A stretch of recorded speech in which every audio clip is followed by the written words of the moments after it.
Hello, in this video we will be looking at the first strand of nationalism, liberal nationalism. So liberal nationalism is typically supported by the key thinkers Rousseau and Mazzini, and as always you will need to be contrasting it with the other strands of nationalism, and I'll try to do a bit of that as I go through the course of this video. Where does liberal nationalism come from? Well, it's essentially a fusion of liberal principles that you should be familiar with from liberalism with ideas of self-government and self-rule. So it takes the idea that legitimate power comes from the people, liberalism, and applies it to the nation as a collective. And the historical context is the 19th century, again, where we saw liberalism itself develop. This is particularly around resistance to autocratic, oppressive empires, imperial rule across Europe. And liberal nationalists see empires as denying individual liberty and denying the collective right to self-determination. One of the two key thinkers we most associate with liberal nationalism is Giuseppe Mazzini. Now, Mazzini was an Italian, and at this point in the 19th century, there was no Italy. There was Italy as a culture and as a nation, but not as a nation state. He wanted all these individual Italian states to unite as one actual nation and one actual nation state, and that project requires throwing off the imperial rule of Austria, particularly in northern Italy. And so Mazzini, along with many other revolutionaries, treat liberalism and nationalism as kind of one and the same thing. And that's really seen in these sort of 1848 revolutions. And their language is one of rights. And they kind of scale up rights from the individual to the nation. So individuals are sovereign entities, nations are sovereign entities. Individuals are entitled to liberty, nations are entitled to liberty. And nations can possess rights, and particularly they can possess the right of self-determination.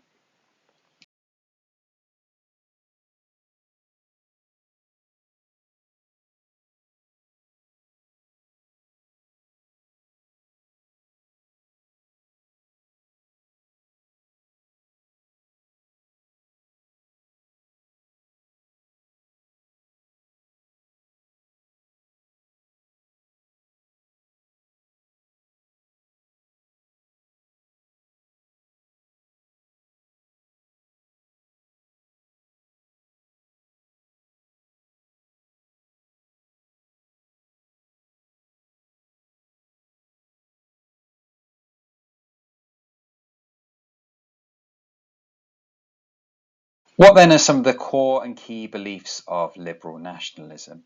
So for liberal nationalists, nations are sovereign entities with rights, as we've discussed, extending that liberal rights theory from individuals to nations. Particularly important, and arguably the most important for liberal nationalists, is self-determination. This is presented as a rational idea, so liberal nationalism is a rational strand of nationalism, that it's consent-based, it's reasoned, and it's also progressive in that it's advancing freedom and political development. It's looking to the future as opposed to regressive. Really important for this is the work of Rousseau, who gives us two key ideas, one about general will and one about civic nationalism that we'll talk about later. So for Rousseau, legitimate authority rests on the general will of the people, not on the monarch. So liberal nationalists will take this and say, well, the nation is a community of the people, so they're able to express their collective will. So sovereignty resides in the people of the nation, not any kind of empire that might control us. And that lays the foundation for national self-government and democratic states as well. And the scaling up of individual liberty to national liberty then helps them reject foreign domination and gives them a way of thinking about society.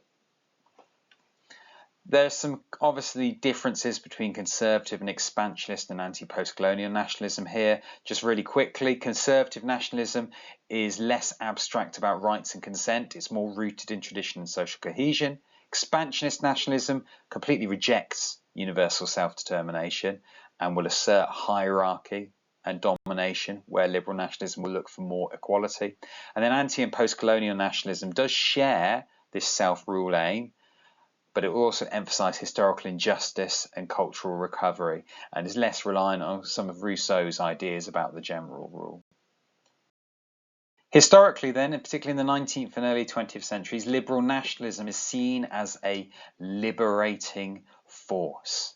That actually it's resistance to foreign rule, initially resistance to oppressive empires, but also it's liberating in its commitment to self-government. So liberal nationalists believe that freedom is not complete unless a nation governs itself. So people are not free unless they are able to govern themselves. A lot of this comes from Woodrow Wilson in the First World War, and in the aftermath of the First World War, he is writing and speaking and fighting for national self-determination. It's part of his 14 points that he's trying to use to underpin the peace after the First World War, the Treaty of Versailles. And this sees the creation of a movement or organization called the League of Nations, and there's a successor to that, the United Nations. And the idea is that for liberal nationalism, all nations should be freed from oppression, that actually this is something that can be generalized across the world. So it's moral, it's rational, and it's progressive. There are real similarities here with anti and post-colonial nationalism, that shared opposition to foreign domination, but difference is that the post-colonial nationalism is grounded in that idea of they've been historically exploited, not so much about kind of liberal rights theory. Conservative nationalists then would reject possibly this anti-imperial and full democratization program of liberal nationalists, and expansionist nationalism is just completely opposed to this. It's right is might. It's justifying the domination of other nations. As discussed then, liberal nationalism has a universalization approach. All nations are equal, all are equally entitled to their rights. And that's quite interesting in terms of looking at what Mazzini says, even back in the 19th century, and what he does as one of our key thinkers. So Mazzini founds this young Italy, this unification movement, but crucially he also founds young Europe, showing that liberal nationalism has this pan-European and universal ambition. It's not inward-looking, it's not chauvinistic. These are words that you need to use. Okay? It's looking beyond that. That's different in some ways to conservative nationalism that's often indifferent to the fate of other nations. It's your nation first, preserving your own national cohesion, not spreading universal rights. And then expansionist nationalism obviously completely rejects this. Self-determination is for them, not for others. Liberal nationalism then has a real emphasis on internationalism, one of those core principles of nationalism, and cooperation.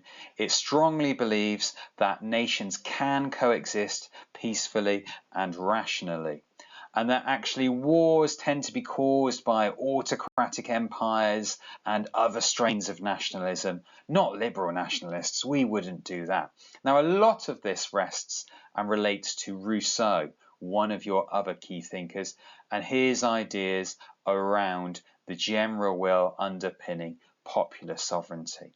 And actually, nationalism can support international cooperation when it comes to liberal nationalists. Another important aspect of liberal nationalism is the idea of civic nationalism. And that's kind of about who gets to be part of the nation and how you're part of the nation. And civic nationalism is a form of nationalism based on the active participation of its citizens and a shared vision of equal citizens. So it's highly inclusive because it allows or even invites new people to become part of an existing nation.